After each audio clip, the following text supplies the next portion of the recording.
પંચકોશી ઉત્તર વાહિની નર્મદા પરિક્રમા શરૂ થયા અને 8 દિવસ થયા છે ત્યાં કાળઝાળ ગરમીએ તેનું કામ શરૂ કરી દીધું છે। 40 ડિગ્રી અસહ્ય ગરમીમાં નર્મદા પરિક્રમા કરતા પરિક્રમાવાસીઓને કાળઝાળ ગરમીનો સામનો કરવો પડી રહ્યો છે। ઘણા લોકોને ગરમીની અસર થવા માંડી છે, જેમાં પરિક્રમાવાસીઓને ચક્કર આવવા, ગભરામણ થવું, બીપી, એસિડિટી, છાતીમાં દુખાવાની ફરિયાદો થઈ રહી છે। જો કે ખડે પગે મેડિકલ સેવા આપતી આરોગ્ય વિભાગની ટીમની ઉત્તમ આરોગ્ય સેવાથી લોકોને રાહત પણ થઈ રહી છે। આરોગ્ય વિભાગે બંને કિનારે 7 જેટલા મેડિકલ કેમ્પ ગોઠવ્યા છે। નર્મદા જિલ્લામાં ચાલી રહેલી માં નર્મદા ઉત્તર વાહિની પરિક્રમાનો શ્રદ્ધાળુઓ લાભ લઈ રહ્યા છે।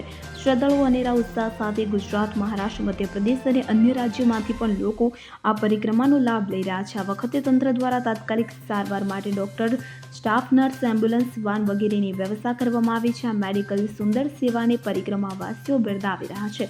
નર્મદા આરોગ્ય વિભાગની ખડે પગે અપાતી પરિક્રમાવાસીઓ માટે 24 કલાકની મેડિકલ સેવાઓને બિરદાવી રહ્યા છે। સામાન્ય રીતે પગે બળતરા થવા તેમજ શરીરમાં કમજોરી લાગે તો સ્ટોલ પરથી ORSનું પાણી મૂકવામાં આવેલું છે। લેવાથી યાત્રિકોને તેમને તાત્કાલિક થાકમાંથી મુક્તિ મળે છે। મારું નામ છે હરજીભાઈ ગોરાભાઈ કિમસુરિયા। હું ભાવનગરથી અહીંયા પરિક્રમા કરવા આવ્યો છું। નર્મદાની પરિક્રમા બહુ મહિમા છે। આજે સવારમાં અહીંયા 12 વાગે હું પહોંચી ગયો છું અને વ્યવસ્થા જોઈ એટલે તો બહુ આનંદ થયો। અને જમવા કરવાની વ્યવસ્થા સારી છે। અહીંયા જે આરોગ્ય દ્વારા જે સ્ટોલ દવાખાનાનું મૂકવામાં આવ્યું છે એ પણ સરસ છે। મને આજે એસિડિટીની તકલીફ હતી, પગ દુખતા હતા, એ પણ દવા મને અહીંથી સરળતાથી મળી ગઈ છે।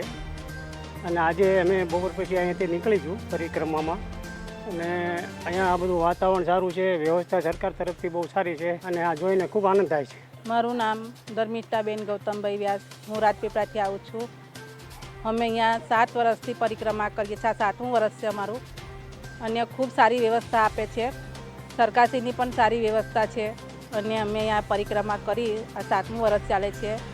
અને મને ગભરામણ થતી હતી તો એસિડિટીને એની દવા લીધી। ઠેર ઠેર દવાખાના છે, બધા ભક્તોને સારી સુવિધા મળી રહે છે। તે બદલ સરકારશ્રીનો ધન્યવાદ, ખૂબ ખૂબ આભાર। હું વસાવા રામજીભાઈ ચતુરભાઈ, ભરૂચ જિલ્લાના જનોર ગામ ખાતેથી નર્મદા પરિક્રમા માટે આવેલો છે।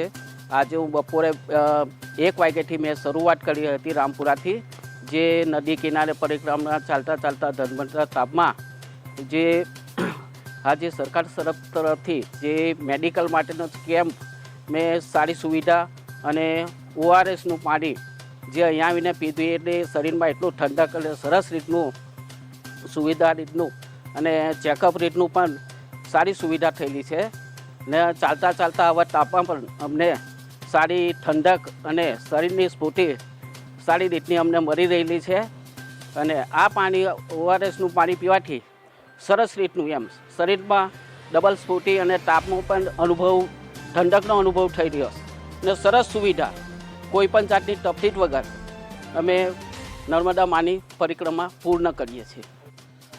માનનીય જિલ્લા કલેક્ટરની સૂચના અનુસાર અને મુખ્ય જિલ્લા આરોગ્ય અધિકારીના માર્ગદર્શન હેઠળ નર્મદા જિલ્લાની અંદર નર્મદા ઉત્તર વાહિની પરિક્રમાની અંદર 7 જેટલા મેડિકલ કેમ્પનું આયોજન કરવામાં આવ્યું છે, જેમાં આરોગ્યલક્ષી સુવિધાઓ પરિક્રમાવાસીઓને મળી રહે તેના માટે નાંદોદ તાલુકાની અંદર રણછોડજી મંદિરથી લઈને સહેરાવ સુધી 4 મેડિકલ કેમ્પ તેમજ સામેના કિનારે તિલકવાડા તાલુકાની અંદર 3 જેટલા મેડિકલ કેમ્પનું આયોજન કરવામાં આવેલું છે, જેમાં અમારો આરોગ્ય સ્ટાફ ખડે પગે ઊભા રહીને આરોગ્યલક્ષી સેવાઓ પૂરી પાડી રહ્યા છે।